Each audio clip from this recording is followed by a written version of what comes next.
તો અન્ય મહત્વના સમાચાર સામે આવી રહ્યા છે। અમદાવાદ સરખેજ ભારતીય આશ્રમનો વિવાદ, મહામંડલેશ્વર હરિહરાનંદ ભારતીય બાપુનો ખુલાસો છે। ભારતીય આશ્રમના વિવાદને લઈ પત્રકાર પરિષદ યોજી હતી। સંપત્તિનો વિવાદ નથી, વહીવટનો વિવાદ।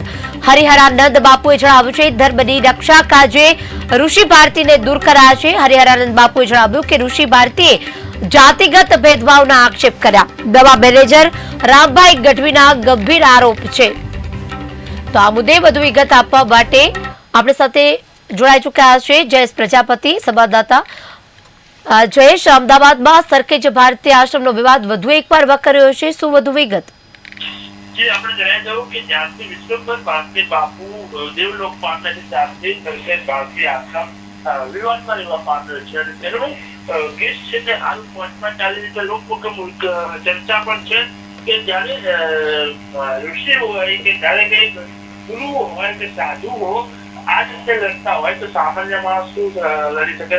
અને ક્યાંક ને ક્યાંક ગુજરાત એક વાતથી ચાલી રહી હતી કે જે પ્રોપર્ટીનો મામલો છે, કરોડો રૂપિયાની પ્રોપર્ટીના મામલાને આ સંદર્ભ ચાલી રહ્યું હતું। પરંતુ હરિહરાનંદ બાપુએ પ્રેસ કોન્ફરન્સ કરતા જણાવ્યું હતું કે આ કોઈ પ્રોપર્ટીનો મામલો નથી, મામલો છે ગુરુ શિષ્યનો મામલો છે અને જે ગાડીનો મામલો છે। ખાસ કરીને કે આજે પ્રોપર્ટી છે તે પોતે ટ્રસ્ટીઓની કોઈની નથી, આ સરકારી જે છે ટ્રસ્ટી સંપત્તિ છે। પરંતુ ખાસ કરીને વાત કરવામાં આવે તો હરિહરાનંદ બાપુએ જણાવ્યું હતું કે ઋષિ ભારતી બાપુ જે પ્રમાણે વહીવટ કરતા હતા તે યોગ્ય નતો અને મને આશ્રમમાં નતા આવવા દેતા, ટ્રસ્ટીઓને પણ સાંભળતા હતા, કોઈ હિસાબ નતા બતાવતા। એટલે ઠરાવ પ્રમાણે હું નવો ટ્રસ્ટી બન્યો છું।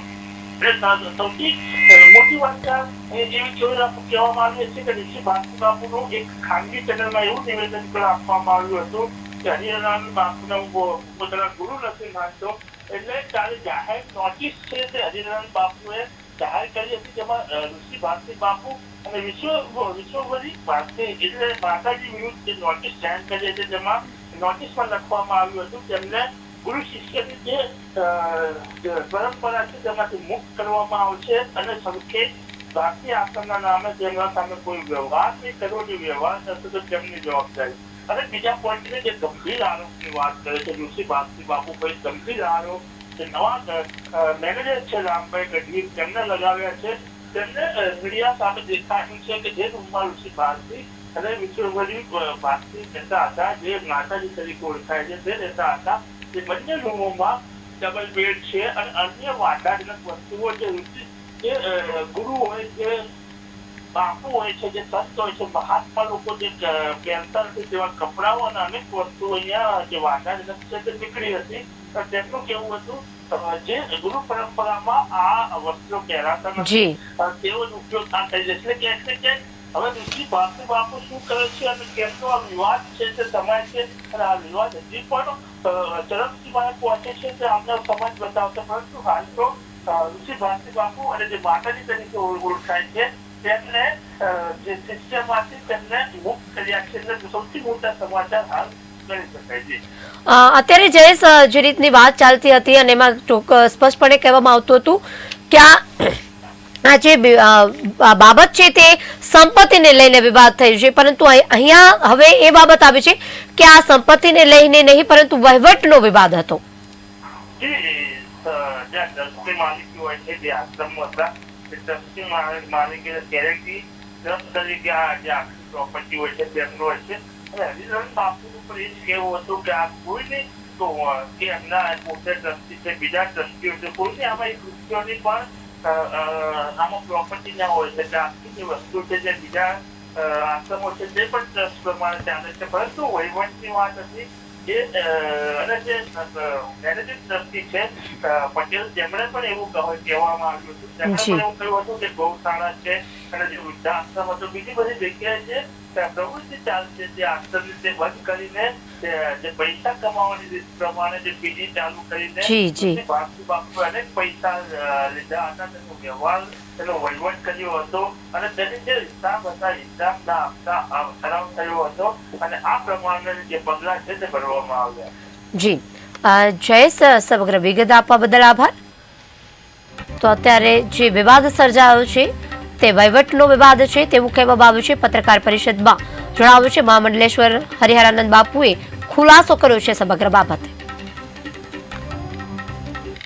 અને તમામને બોલાવી અને હું એક જણાવવા માંગુ છું કે પ્રેસની અંદર પહેલી એક વાત આવે છે કે સંપત્તિનો વિવાદ. તો કોઈ ટ્રસ્ટ હોય એની સંપત્તિ કોઈ વ્યક્તિની હોતી નથી. સંપત્તિ ટ્રસ્ટની છે. ટ્રસ્ટ માલિક છે તો એ સંપત્તિ કોઈ વ્યક્તિની નથી. વ્યક્તિની હોય તો સંપત્તિનો વિવાદ આવે. આમાંથી હું એક ભાળભાર એક તલભાર પણ વસ્તુ વેચી ન શકું કે બીજે ફેરફાર ન કરી શકું. અહીંની વસ્તુ અહીંયા લોકો માટે જ છે. તો સંપત્તિનો વિવાદ કોઈ નથી. વિવાદ મતલબ માત્ર ને માત્ર એ વહીવટનો હતો.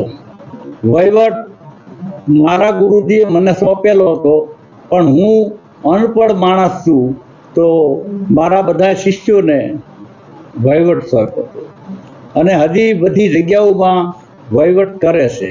અત્યારે હું 3 દિવસથી અહીં આવીને જોઉં છું તો ગૌશાળાની અંદર મંડપ સર્વિસનો સામાન પડ્યો છે, ભાડે આપેલું છે. વૃદ્ધાશ્રમની અંદર 70 વૃદ્ધો રહેતા હતા, એમાંથી અત્યારે 8-10 વૃદ્ધો રહે છે. અંદર રૂમની અંદર પંખા નથી, ટ્યુબલાઇટ નથી, વૃદ્ધોને જમવાની તકલીફ હતી. બધું આવીને અત્યારે અમે જોયું, સર્વે કર્યું તો એવું થાય કે ભાઈ અમુક માણસોએ આવીને એવું કીધું કે આ વ્યક્તિ અહીંયા હતા તો ડેલો પણ ખોલતો નહીં. મંદિરે દર્શન કરવાના, મોઢું જોવાનું, મોઢું જોઈને મંદિરમાં જવા દેવાના, એને ગમે તો જવા દેવાના, એને ન ગમે તો નહીં જવા દેવાના. મંદિરે દર્શન કરીને આની પાની સાઈડ કોઈને આવવા દેવાના નહીં.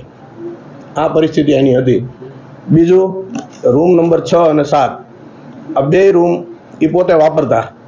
ઋષિ ભારતી જે છે એ 6 નંબરનો રૂમ વાપરતા, 7 નંબરનો રૂમ છે એ માતાજી વાપરતા. 2 રૂમની હાલત એટલી બધી ખરાબ હતી. તમે સાધુની અંદર રહ્યા, સંન્યાસી છો, ડબલ બેડનો બેડરૂમ ન હોવો જોઈએ. બેડરૂમ છે, અંદર ન બોલી શકાય એવી વસ્તુઓ અંદર પડી છે.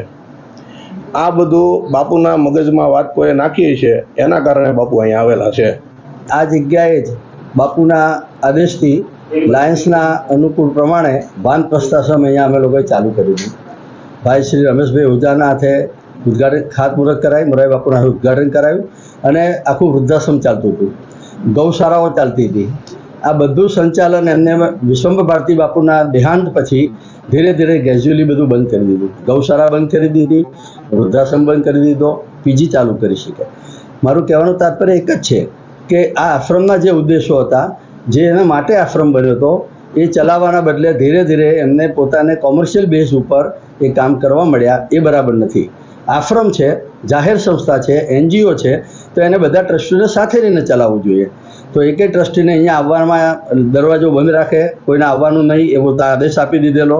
એટલે ધીરે ધીરે ગામના લોકો બી આવતા બંધ થયા. જે જાહેર જગ્યા વર્ષોથી વિશ્વંભર બાપુના તપથી જે બનેલી હતી એને ગ્રેજ્યુઅલી ધીરે ધીરે આ અસ્તિત્વ ડાઉન થવા મળ્યું. પ્રેસ મીડિયાને તમામને બોલાવી અને હું એક જણાવવા માંગુ છું